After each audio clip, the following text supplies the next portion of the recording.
as a fast way to make an apology video over the mistake we made at the Aleph V video, and also because of the fact that, we haven't really done premium in a long time. Let's talk about it. Hey, what's going on, guys? I'm Mr. here. Today, I'm here to talk about my brand new favorite premium deck. It's Aleph Premium, or the Embodiment Premium deck, or the Bad Kagero deck Premium. Whatever it is you like to address it, I just hope that you guys actually enjoy this video. Because obviously I had to research a lot of this, and with that I had Fader Forth. Hello. So Aleph Premium is based on the critically acclaimed Embodiment of Victory Aleph, based in VBTO1. Yeah, so if you actually knew what that guy did, you're old. So the thing is that with that being said, Aleph actually has one old premium card that works and new V cards that have come out from the new V collection. And you also have all the other Kagero stuff that's come out from Premium Collection, that's come out from, V-Call. Practically everywhere that you go, there is going to be something that can support this deck, unironically. And it's come to the point that it's actually quite funny. So today I've decided, since, we have a break from D, we have a break from V, I might as well just cover this deck, because likely, what else am I going to do? So we're going to cover it real quick. Our grade 3s, we play 4 copies of the Embodiment of Victory Aleph, and we also play 4 copies of Blazing Flare Dragon. Yeah, that's it. We don't even play Heal Guards because this is a ride up deck. So let's get into the skills. Okay, so Blazing Flare, I think most people remember him at this point. It came out 2 V-Calls ago in the start of the year. Yes. So his skill is that act once per turn, so blast any number of cards. For every card that you soul blasted, you choose one of your opponent's rear guards and retire it. And if it is on the Vanguard circle and you soul blasted 5 cards, or you destroy all of your opponent's markers on their field, as well as all the protect markers in their hand. So generally, he's a very good way to equalize opponent's field, as well as also it's a very easy way as a 1-card solution to get into Blaze, because it actually matters in Premium. And his second ability is that when he attacks on Vanguard Circle or Rearguard Circle. Oh, don't forget you can burn the markers. Yeah, I already said the markers. Okay, so, and when he attacks on Vanguard Circle or Rearguard Circle, if your opponent has no rear guards, soul charge 1, and then he gains 10k. But then you retire everything already. Yes, so so it's synergistic, because but Blazing Flare already retires the whole board, so you're guaranteed to basically get that skill off almost every time. So it's basically you cycle back your soul. So the soul that you pay, you get back the soul later on. Damn. And then as we get into Aleph, you have plenty of soul to burn through. So now I move on to the Embodiment of Victory Aleph. So Aleph's skill is that act from hand. If your Vanguard is either himself, the Embodiment of Victory Aleph, or Embodiment of the Shield Lam, which is the V-Trial deck. Yeah, it's from the very first 2018 Toshiki Kai trial deck, the 10k vanilla with 10k shield. And 10k shield. So if you are still holding on to your Zazan Kagero decks, the Zazan Blade Master decks, use it now. So if you have if you are on either him or the Embodiment of the Shield Lam, you put a Embodiment of Armor Bar, or you put a Embodiment of the Spear Tar from your Rearguard Circle into your soul to Superior Right him from your hand. That's with his skill. Yes.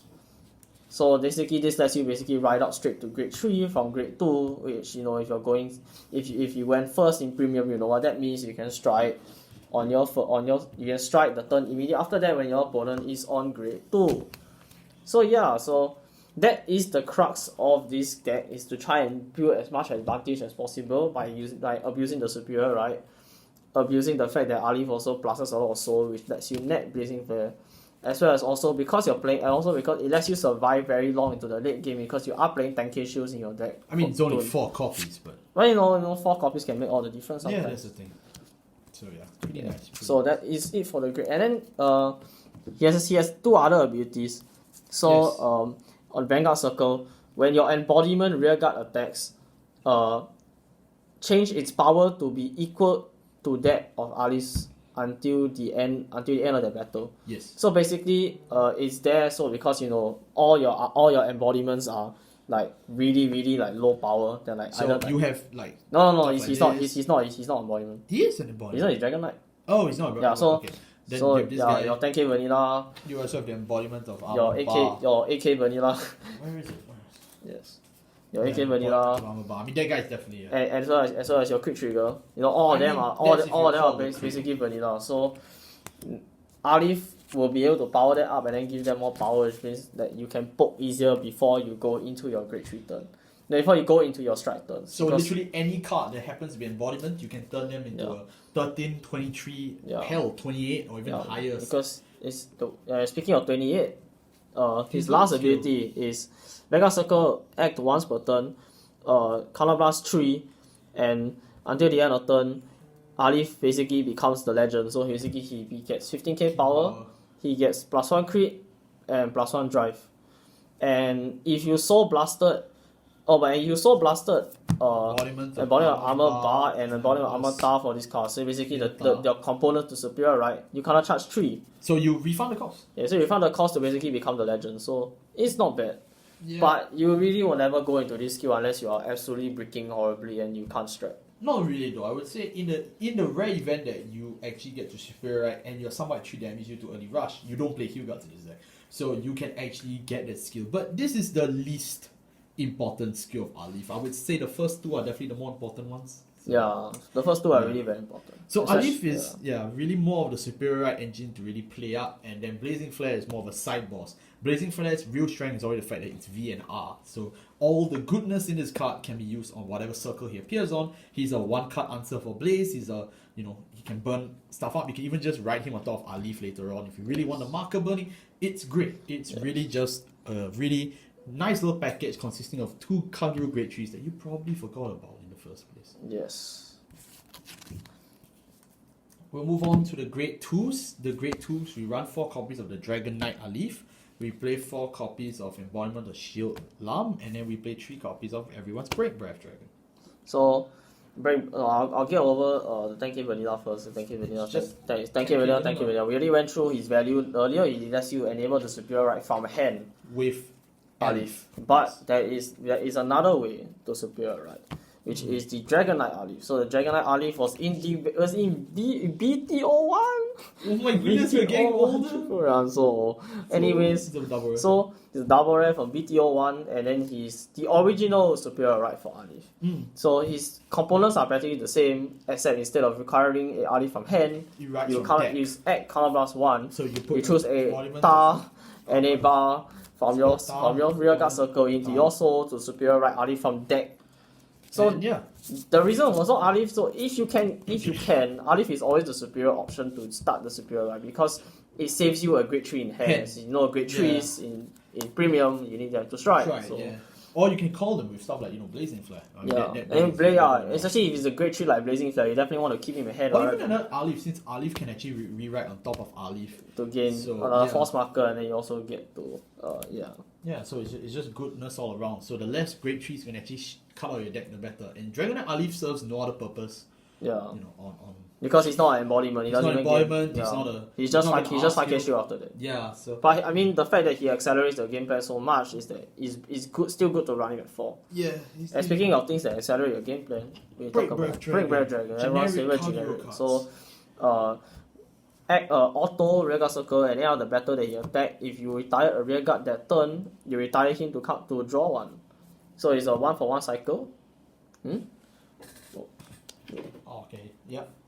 Basically, it's a 1-for-1 cycle, and he's also very good because basically in any matchup that requires evasion, so things like like Link Joker, Narukami, Dominate. If you're still fighting Nubatama, he's very good to evade, and then you never have to deal with your or even Mega Colony overcommitting fighting OS. And Mega Colony also, even though all the colonies banned. I mean, people play Flagbird. Yeah, people still play Flagbird. Moving on to our great... then also, but honestly, this doesn't really come out much because, it's a Vanguard Circle skill.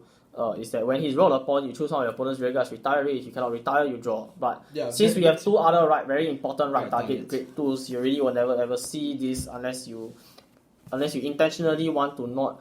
You go second, so intentionally don't want to superior right. Or you really break. Yes, and for our grade 1s, we run 4 copies of Lava Flow Dragon, 4 copies of the Dragon Knight Heat Shard, 4 copies of the Embodiment of Armor Bar, and 3 copies of Flame of Hope Arrow. So as you can see, if you've been counting, there is 8 grade 3s, That is 11 grade 2, so that's 19. 19 plus 12. 19 plus 12. Damn. Oh, I 30 can't there. 19 plus 12. It's 31. 31 then. 32. Oh, okay. So, about this, there's actually only supposed to be 3. Oh no, not There's again. only supposed to be 3 copies of Hisha here. Not again. Yeah, we okay, made the so- same mistake. Yeah, okay. So that now that makes it 33. Okay, so you can't complain. We are really doing a tribute video here. Huh? Yes. We're doing the same mistake again. This is definitely 50 cards now. Okay, alright, good job. Okay. So we play. I mean, the thing is that once again, this really is the lineup you have to run because you need lava flow. If lava flow to find all your grade 3s, your grade 3s are very important. Is that either to superior right or to get your blazing flare, which is a very important piece in it that we'll go over in the G zone. As well as he has a rear guard circle blaze, or they roll out the whole part for blaze. They're using the keyword, he gets 5. So he's still a solo attacker in Kagero. He just blaze 13k. Blaze 13k, so he's very good solo attacker.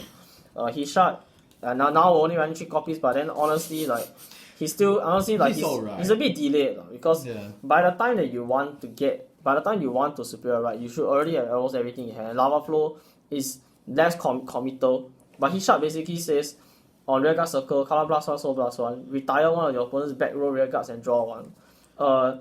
This won't really come up because you're already using blazing flare. Yeah, and you already use blazing flare. Honestly, the fact that turns the whole soul you save into- counter blast for blazing flare is also really good because a lot of our strikes and our G guards need CB. And also his draw 1 also we can circumvent it by playing Aramo. So his draw 1 is good, but it's not amazing. It's alright. Then his rear guard circle, his on right skill is that you look look at at the top it's 5. easily lava flow, but you don't have to That is discard. grade 3 hand, but So you can still weave. So that's the reason why we only run it at 3 because you can just write lava flow. I mean, you sleep 4 copies. Yes. You sleep. You saw nothing. Yes. Okay, then we run the flame of hope Aramo. So Aramo skill is that when a unit is when it boosts, the boosted unit gains 3k. So it can make 24k column with a grade 3, or the blazing flare becomes 34, which is a magic number. Or in the early game behind your vanguard it can make 21, which is also a magic number. Because you have all your units are force numbers, so you're definitely gonna hit on magic numbers already.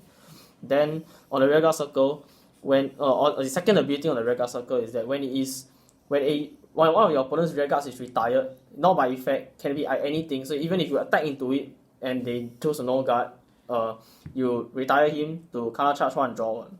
So it's not only as a cycle, but also refunds you a lot of resources because you do use a lot of CB in his deck. And yeah, so Aramo is a staple. Just can't really go wrong with him. Then of course we run. Of course for the superior right, we have to run Embodiment of Armor Bar. The bar's ability is that you counter blast 1, soul blast. When placed, counter blast 1, soul blast 1. You choose a rear guard in the same column as him. Or you choose a grade 2 or lower unit in the same column as him and retire it, and then he gains 5. Yeah. 13k attacker. Instead of drawing, he gains 5k to, so he can solo attack. Yeah. He can be used in the early game, I guess, but he's also quite expensive. So mainly you just need him for the superior right now. Yeah, it's a fun just to ride into it. Yes. We just run out of stuff to do. Yes. And now to our triggers. Our triggers, we play 7 crits, including 4 copies of the Embodiment of Spirita, which is necessary for the superior right, a copy of Drug Veda, because restanding is good in this deck. Okay, you guys have no excuse anymore because even if you are English player, DBTO 6 is already out already. So and you get 1. you have absolutely no excuse to get Drug Veda. So I'll get Drug Veda out of the way because everyone knows what it does. When you check in, restand the vanguard. Yep. We have strikes that can abuse this. So yes. Yeah. So please get Drug Veda. For love of God. Yes. Just get Drug Veda. You have no excuse. The rest are all pretty standard. Bari for PG, heal because we can't really heal guards because we're already grade 3 already, so there's no point. Strike crit because this deck already has enough soul and you do need to strike because you want to keep most of your grade 3s, and you have to play 4 tar because we need him for the superior right. So in an ideal world we would play 4 strike crits, but then because we need for the superior right, we have to play 4 tar. And of course you have a starter. Undo.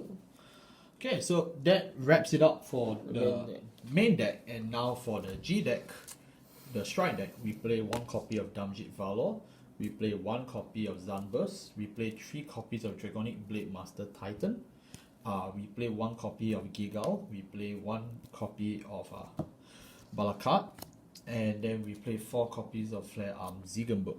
These are for our strikes, these are not counting the G-Guards, because I feel for the G-Guards we have to give them a proper area to talk about, right? So let's break it down real quick. It's quite simple actually. So the first strikes that you have are these guys, these 4 here. They are all uniquely important first strikes. Damjit Valor, CB1 and Flip 1, you get to burn one of your opponent's rear guards and he gains 15k for every sentinel in the drop zone of your own drop zone, which is alright. But his main skill is that if your opponent PGs or perfect PGs or G-Guts, you get to stand this blazing unit with drive -1. Now, the downside is obviously if he knows that, he can just use the G-Guard first and then you sit down and clap your hands and that's the end of that. But besides that, yeah, that's pretty much the only weak point of Damjit Valor. Everything else about this guy is good. In the late game, he's very threatening, but you know, that's circumventional on the part that, you know, you've used sentinels and your opponent will use his own special protection. In the early game though, all this does is kind of just lock your opponent out if he doesn't want to let you get the extra attack. But then he can just take the damage and just beat you up. So it's still alright, it's not the end of the world. Speaking of end of the world, here's Gilgal. Gilgal has a very fun skill. It's obviously an ultimate strike, so you have to discard one of the vanguards of your same name. Color Blast 2, Soul Blast 1. He gains 10,000 power and can attack everybody. And then after that, for every time his attack hits, you get to counter charge 1. So basically speaking, he's basically just a really big bang buster. Big Bang Knuckle. Big Man. Yeah, I can't remember the strike name. Never mind, doesn't matter. Turbo. Yeah, so anyways, yeah, that's basically him, and he sets up the ability that if you would like to strike after using Gilgal, you no longer need to pay the cost. Yes.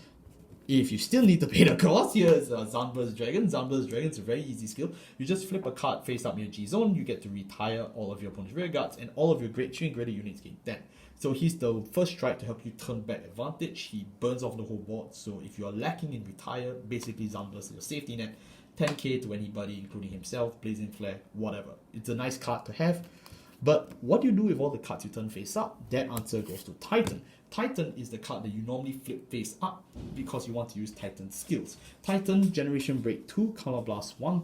Choose a card from your G zone with the same name and turn it face up. No, you can choose choose any name and turn it face up. Then after that, for every face up Titan, you retire one of your opponent's rear guards and Blaze G. He gets a crit. No, the the GB2 in fact. This isn't 0. Oops. So yeah, basically Titan is basically like Zanburst but stronger.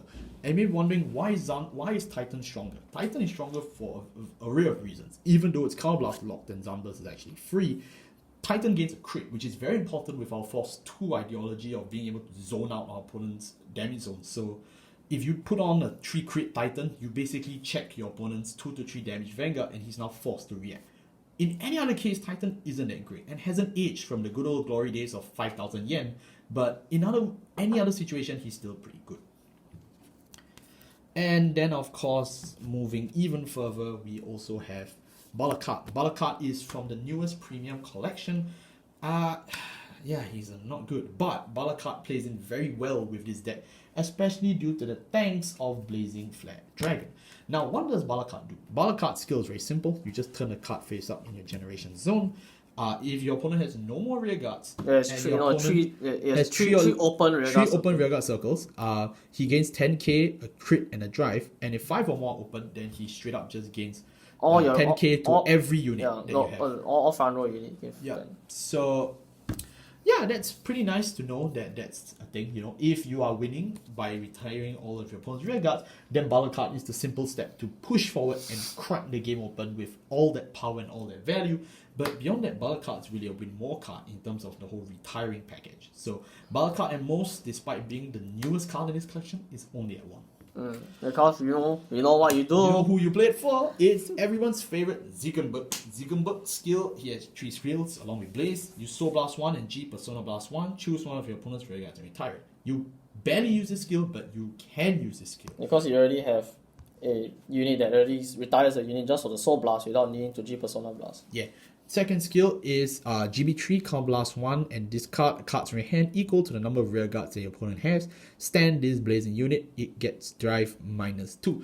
So if you've burnt your whole board to crisps, then you can just discard nothing, CB1, stand, drive -1. It's an extra attack, it's your main staple. Kagero has been playing this as their generic restanding vanguard for God knows how long now, and with a deck so retire heavy like this Aleph deck, it's really perfect place for it to shine.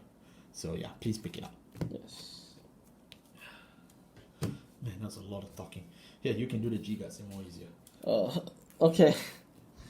So for the G-Guards, we play 3 copies of Denial Griffin. I think most people know what Denial Griffin does. When you play on the Guardian Circle by discarding a heal trigger, you CB1 and you retire the attacking rear guard. So so basically it's just there to snipe annoying rear guards that either restand themselves or have a lot of power that you can't guard. You can just retire the rear guard. Of course, if you're fighting Blaster Blade and they have get Sloppy Saber, then good luck to you. Other than that, but if you want to deal with resist, we have Absalam. Or you want to deal with people that have Sentinel Restrict, there's always Absalam. So Absalam's skill is basically to checkmate people that like to counter Kagero, or they know that you're playing Kagero, so they don't want to commit so much. And Absalam can be like, haha, good for you. He just gains 10k. When he's based on the Guardian Circle, you counterblast 1, and for every open rearguard circle your opponent has, he gets 10k shield. So if you think about it, Absalam basically forces your opponent to call rearguards, which you're then going to retire the following turn, which basically means he committed just for the sake of committing, just so that you don't have to deal with a basically perfect guard. And you want to talk about perfect guards, then there's also something that benefits on your opponent not committing much, which is the new G guard from Premium Collection. I cannot remember the name for the life of me. I cannot either. But her skill is, when she's based on the Guardian Circle, for each of your opponent's open rearguard circle, the number of cards that you have to reduce, the number of cards you have to discard for this skill reduces by 1 for every one of your opponent's open rearguard circles. Oh. So blast 1 and discard 4 from your hand to perfect guard. Wow. So you G-Guard and then you still have to discard 4 minus the number of open rear guards. So it's basically Absalam but more absolute, but it ensures that you have to have retired the whole board. Because if you don't retire the whole board, then this guy just becomes worse and worse with every card you have to discard. But I would say it's fine if you really it's also your only way out against like Linka, against Gallop or Unibird. That's true. Yes. I mean, having an out is better than having to discard to be. So. True. And that wraps it up for our Aleph Premium deck profile. You can tell that we are borrowing aspects from the entire of this clan. Cards from old and new are all being played together in conjunction to make forth this deck profile. Is this good? Honestly, I would say it's alright. It's pretty fun. It's really valuable for the cost point. It's really fun to play the superior right game, game with your force easily, use the crits, zone out your opponent, use your strides, burn their rear guards, restand, whatever. It's just fun.